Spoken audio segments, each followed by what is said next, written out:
In today's culture, we constantly hear that Christians hijacked pagan holidays to impose their own traditions. One of the most popular claims that Halloween, or All Hallows Eve, was designed to crush an ancient Celtic festival called Samhain. But what exactly is Samhain, and how do we even know anything about it? Some of you probably even think it's called salmon, so based on the way it's spelled. Samhain, yeah. And so as it turns out, much of what we believe about Samhain is based on shaky ground. Our modern understanding largely comes from unreliable sources, especially the work of Geoffrey Keating, a figure whose claims have been thoroughly debunked by scholars like Ronald Hutton. So, should we trust what we think we know? In this episode, seasoned apologist and pastor Grant Forrester and I are diving deep into the myths surrounding Samhain. We'll explore Irish folklore, discuss the Fomorians and Tuatha De Danann. Okay, thank you very much. And uncover how these spirits supposedly shaped the customs of this mysterious festival. But more importantly, we'll show you why the cultural link between Samhain and Halloween just doesn't hold up. By the end, you'll see that Halloween has no real connection to the ancient Celtic tradition, and stick around because next time we'll reveal the true roots of Halloween. I'm Kevin Laymon, a pastor and a Christian therapist. We're right here in Wilmington, North Carolina. This is Veiled Kingdoms. Let's pierce the veil.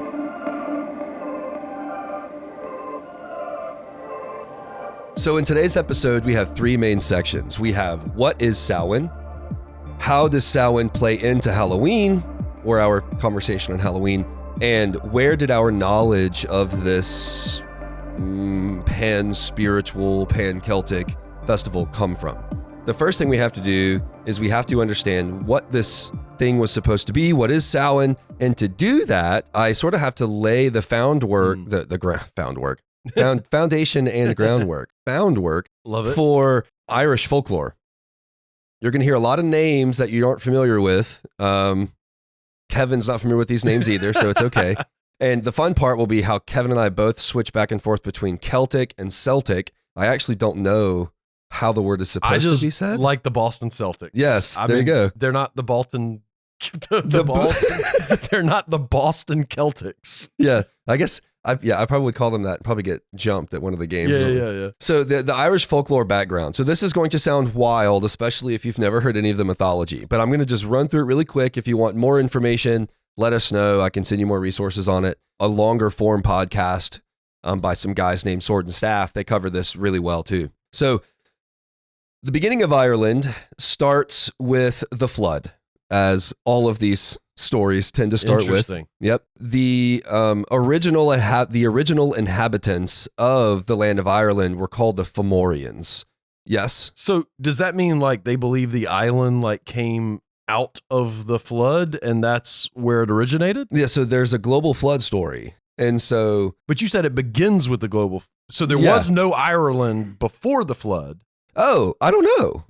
So in other words, it's almost as if the island has always been there, and then there was a flood that was a part of the history, and some of the original inhabitants, like one of the related to Noah, like turned into a salmon and survived the flood, and somehow ended up on Ireland. Yeah, I don't know. Why a salmon? I don't know. Okay. So it's a weird fish. I agree. Okay. But tasty. Yes. So the Fomorians were the original inhabitants, setting aside the salmon boy.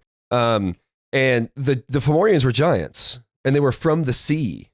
And so they were seafaring giants, and they were considered evil and wicked. And what happens to the Fomorians is some spirits from heaven come down. They were called the Tuatha De Danann. Okay. They come down, and they engage in war with the Fomorians, and they defeat the Fomorians. So Gigantomachy, right? Okay. The war of the giants. They fight the giants, they defeat the giants, and then the giants become evil spirits. I see. Okay. I mean, it's everywhere. Yeah, I mean, it's everywhere. we right? have a playlist on this. Insert our playlist on unclean spirits. And so the giants become evil, wicked, trickster spirits. The Tuatha De Danann sort of set themselves up. They're almost elvish sort of creatures. Okay. And they become the inhabitants of Ireland and they rule the land. And then the Milesians, who were humans, they were the first sort of, I'd say, overall human inhabitants of the land. They are the ancestors of the Irish people today. Okay. The Milesians do battle against the Tuatha De Danann and defeat them, and they strike a covenant. The Milesians somehow are able to convince the Tuatha De Danann to, like, they basically split up the earth. And the Milesians say, hey, cool, we'll get the land above the surface, and you can have the land below the surface. This is coming full circle in just a second. Okay. And the Tuatha De Danann say, sure, fine, we'll take under the earth and you can have above the earth. Okay. Now we have sort of underworld imagery. Yeah. I mean, was there anything under the earth? Well, so the way that the Celtics are they talking about caves or? No, I don't. Okay. If we want to be really specific, there's been this throughout the whole ancient world that the underworld is where dead go. And part of that is because... So it's like the spiritual realm. Yes, sort of, kind of. And so like in the way that the Celtics would involve themselves with this, like the shamans, is they would build fairy mounds. Oh. These earthen hills that they would mark with stones and all kinds of ritual objects. And that would be where the shamans would go and would engage with these fae spirits. That sounds terrifying. It's wild. Those are fairies. And so fae spirit. Yeah. And so the Tuatha De Danann become what the Irish are going to call fae spirits or fairies. Okay. And so we often think fairies are like Tinkerbell. Right. Like, no. Fairies are preternatural spirits that defeated giants and then were defeated by the early ancestors of Irish and then were banished into the underworld. And you do believe they were real. And we need to do a whole episode on fae spirits. I don't want to chase that, but it did come up in one of our comments this week. A guy was asking. I would say that I'm lightly convinced of that category. I think the Bible would refer to them as elemental spirits. That's certainly how the ancient Irish understood them, was that they were in charge of the changing of the seasons. Okay. Which is going to be important when we're looking at Halloween and things like the equinox I love how you just and the solstice. Yeah. Well, you just kept us right on topic. That's how it all plays in, is because these Tuatha De Danann that are beat by the Milesians, that go under the earth, that are contacted through fairy mounds, become sort of the focus of the fear behind Samhain. They believe that as the equinox come, the equinox is when the daytime and the nighttime are equal. So in the summer, there's more day than night. In the winter, there's more night than day. At the equinox, they're even. And so Samhain was said to be celebrated at the equinox, which ours this year was in early September. So we missed Halloween. We missed, yeah, right. No, Halloween is not Samhain. Samhain would have been celebrated at the equinox. Cultures all over the world still celebrate the equinox. And here in America, we used to, that's still an important day because that would affected your farming. You're now having less daylight than night and all of those kinds of things. But they become these spirits. They animated the natural cycles, and then transitioning into the winter months, as the night becomes stronger and the day becomes weaker, these spirits had more access to the inhabitants of Ireland. That was their belief, was that the veil was thinning. Ooh. And so I love it when you say veil. And so Samhain was sort of the turning point for that. It was the beginning of this season. The veil's going to get thinner and thinner and thinner and thinner until Yule, which is the longest night of the year. Okay. And for them, that was like a night of battle, which is why they would bring the Yule log in and they would burn it, because the evergreen trees, they saw them as, even in the midst of the onslaught of winter, evergreen was always green. So it sounds like we're even getting into Christmas imagery too. Absolutely. So Christmas has taken certain pagan aspects into it too. Like we have Christmas trees. Sure. It's not like, the first century church was like, we should celebrate Yule. Like, I had no concept of that. Right. But we can talk about that later. At Christmas. At Christmas. Yes. Stay tuned. Yes. So how does Samhain play into this? All right. So the fall equinox happens. There's the fading light. And so fading life, the leaves are changing. Trees look like they're dying. Animals are disappearing because they're hibernating or dying off. There was this really specific time during the year that would cause, and again, winter is a really harsh time. Like if you live far enough north, winter could kill you. Yeah. Down here, winter's kind of a joke. The principal at the school calls it summer light. Yeah. And so it's really not that big of a deal, but for them, winter could kill you. And so it was a really serious time. Samhain marked the beginning of winter, or the time toward winter. They thought that these spirits were going to start taking their kids or eating their livestock or causing plague on their houses. What Samhain was supposed to do, they believed that these fae spirits would, and even the dead Fomorians too. The dead Fomorians would have been even worse news. But they thought that the Fae spirits, which again are the Tuatha De Danann, and the Fomorians would start haunting people, taking their children. This was a scary season for them. And so the word Samhain, and this is important as we sort of transition to the history of this stuff, the word Samhain is said to come from our earliest primary source is the wooing of Ymir, or the jealousy of the love of Ymir. I actually had the Gaelic in here, but I took it out because I wasn't even going to try to pronounce that. Okay. All of the consonants and accents, no shot. And how are you connecting this new guy now? So Ymir? The wooing of Ymir was a woman. And so the wooing of Ymir was a story about a woman who falls in love, and there's a passing mention about the festival of Samhain in it. That's the earliest historical reference we have for this holiday, and it comes from the 1100s. Wow. That's late. That's very late. Considering like Christian history and how old the church has been around, it comes from the 1100s. And it has no mention of any of the stuff I've just told you about. Right. The Fomorians, the Tuatha De Danann, Fae spirits, taking children. Developed later. Absolutely. Okay. Absolutely. I do think that it likely could have been a part of their mythology, but we don't know that. Yeah. Because the earliest reference we have from a primary source is the wooing of Ymir, and it's a passing mention of this harvest festival.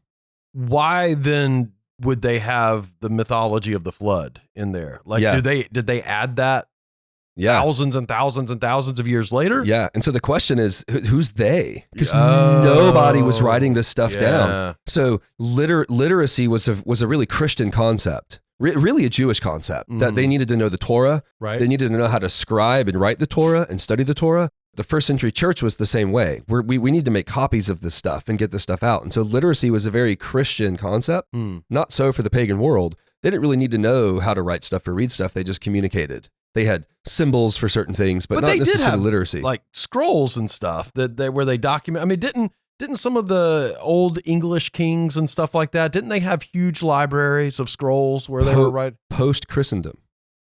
That's true. It was post-Christendom. And so before that, a lot of it, there wasn't really much literature at all. It was actually the Christians who come in and start trying to record the ancient history of those areas because they didn't want to lose the ancient history of those areas. Right. They didn't want people to take Christianity for granted. They wanted people to remember, hey, this is what this world was like before Christ conquered this area. And so that would be kind of like why when we are looking at ancient cultures like the Egyptians, really the only thing we have is like the stuff that they wrote on their walls or that they wrote on their pottery. Some ancient papyri. Yeah, but not a lot. Yeah, not a lot. Not like we have moving into like the first century. Yeah. One, that's just a long time ago. Sure. I mean, and we're thinking 1100, but the wooing of Ymir is a long time ago. But like think about the Torah was 3000 BC. Oh yeah, the Torah was. I mean, at least in the time frame that I have in my head. It's like 1400 BC forward. Right. Yeah, like from the time of the Exodus forward, yeah. The stories that we have about Samhain aren't coming from primary documents from Ireland. They're not coming from that. They're coming from a guy named Geoffrey Keating, right? We mentioned him in the intro. Yeah, right. Geoffrey Keating is going to be really important because it's his work that has basically framed our understanding of Samhain today. And I would argue that most of his stuff, if not all of his stuff, is complete conjecture. I see. Just totally made up. Yeah. He doesn't have any access to eyewitness accounts or primary information. He's just saying stuff. So you're saying essentially our understanding of Samhain is basically just made up by Geoffrey Keating. Yeah. There is no actual historical precedent. All of the stuff I just said about the Fomorians and the Tuatha De Danann and all of that stuff is on shaky ground. It's kind of like the second Lord of the Rings series that they made this entire series out of like a tiny little book. Oh, the Rings of Power? Yes. Yeah, right? yeah. They only had access to like 2 appendices. Yeah. And they're like, we're going to build this huge thing. And I'm like, or we don't do that. Yeah. But similar, right? It is similar. I'm watching it. It's not fun to watch. Yeah. I was watching it last night, actually. Yeah. The new season or the first one? New season. Okay. Yeah. Yeah. Yes. It's a lot like that. And I don't even know if he had access to anything. He might have just been cold making stuff up. Yeah. But so the word Samhain, or it's Samhain. Right. It looks like Samhain. Samhain is that word from Samhain. Shout out. Yeah. That word comes from the story, the wooing of Ymir or Ymir, and it's really just a passing reference to a festival, a fall festival. There's nothing in there about children dressing up as monsters, giving offerings to spirits to keep them at bay, doing this at the equinox because of the thinning of the veil and faith. None of that stuff's in there. So you don't actually think they were communicating with fae spirits? I don't know. We don't know. I don't know. I'm inclined to think that that certainly was a thing going on because like shamanic rituals certainly seemed to be something that like, say, St. Patrick was dealing with. Right. But what we can't do is say, here's this really robust, unified Irish theology. Samhain comes out of that. Right. We just can't do that. Right. And so Ronald Hutton, who's a professor today, he wrote a book called The Pagan Religions of the Ancient British Isles in 1991. He says this, that the medieval records furnish no evidence that the 1st of November was a major pan-Celtic festival, and none of these religious ceremonies, even where it was observed. Like there's nothing there that we can look at. He's like, there's no medieval records and nothing before that, certainly, of any sort of festival like this. Aside from this Emir story. Yeah, and that's just where we get the name. I see. Like Geoffrey Keating wouldn't even have a thing to call it. Right. Like this whole festival that he's trying to create. So we don't even know what festival she was actually talking about. Yeah. We just know it was this festival called We know it Samhain. was the equinox. We know it had to do with the harvest, and we know that it was called Samhain. Yeah. Because of the wooing of Ymir. Right. And then all of this supernatural stuff, yeah, Geoffrey Keating just sort of inserts, which is wild. And so Geoffrey Keating was writing in the 1500s, right? He was an Enlightenment thinker. I think it was the 1500s. He was an Enlightenment thinker. And the name of his book, dude, anyway, the name of his book is, I'm just thinking hubris and like pride. Yeah. It's The History of Ireland, from the creation of the world to the invasion of the Normans in 1100s. What? Yeah. Like, why does he get to make that claim? Yeah, exactly. Yeah. That's crazy. Yeah. And so guys like Dr. Hutton are like, yeah, no, I got to look into this. That sounds crazy. And turns out it's crazy. A lot of the culture that we have around, like people, they're like, the Christians just stole Samhain. And I'm like, what's that? What's Samhain? And they go, it's this festival about all this spiritual stuff. And I'm like, you got that from Keating. Keating's crazy. You have no idea what you're talking about, and neither does Keating. Yeah. Right? Like go read the actual scholars who are looking into this stuff, and they're going to tell you there's no record of any of these things. Right. And so when people go, Halloween is a pagan replacement, or Halloween is the Christians trying to steal this pagan holiday, I say, what pagan holiday? They go, well, Samhain. And I'm like, what is that? And they start, if they've read anything, they're like, well, it's all of this stuff about the spirits and the thinning of the veil and all of the things of season. I'm like, cool. Where'd you get that idea? They're like, Wikipedia. Yeah, literally. They're like, oh, I don't know. Yeah. And I'm like, I can tell you where it's from. It's from Geoffrey Keating. They're like, who's that? And I'm like, read, please. Yes. That's a problem. Well, it's a problem for the pagan. It's a victory for the Christians. Because the Christians are like, yeah, so we've been celebrating All Hallows Eve since like, well, I don't know, 400 AD. Yeah, right. Way before this. Right. Now, and we'll get into this in some of the next episodes, like, has Halloween changed as far as like the practical participation of it? Yeah. But so is Christmas, like Christmas trees and Easter eggs and bunnies. Sure. Right. Like, but nobody complains about us celebrating those things. Right. Well, that's beginning. That's beginning to happen. Okay. They're like, Christmas is a replacement of Yule. Maybe it was Yule. And Easter is a replacement of Saturnalia. The whole world is going to try to steal stuff from Christianity. That's what it's always been trying to do, is corrupt and mutate what Christians have been doing for thousands of years. So the takeaway for this is going to be that as we understand it today, Samhain is just simply not supported by any sort of historical record. The only thing that we have is from Geoffrey Keating, and he is just irritatingly, thoroughly unreliable. Yeah. Just makes crazy claims with nothing to back them up. And New Age paganism wants to believe that stuff because they want New Age paganism to be right. Right. And so they just want to hold on to whatever sort of proves their claim. And so we can't buy the cultural lie that Halloween is based on or is a replacement or a copy of Samhain. There's just no room for that in scholarship or academia or history.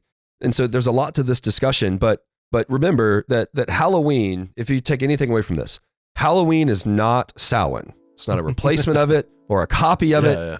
Samhain isn't even a thing. It's not even a thing. Yeah. Right. And even we don't know that it is. Even if it was, Halloween predates it by a long time. Yeah. And we don't even know that Samhain was a thing. We have no official record of that. There's just no evidence that Halloween is a copy or a replacement of Samhain. That's just kind of nonsense. And so next time we will show you what the real roots of Halloween are. Okay.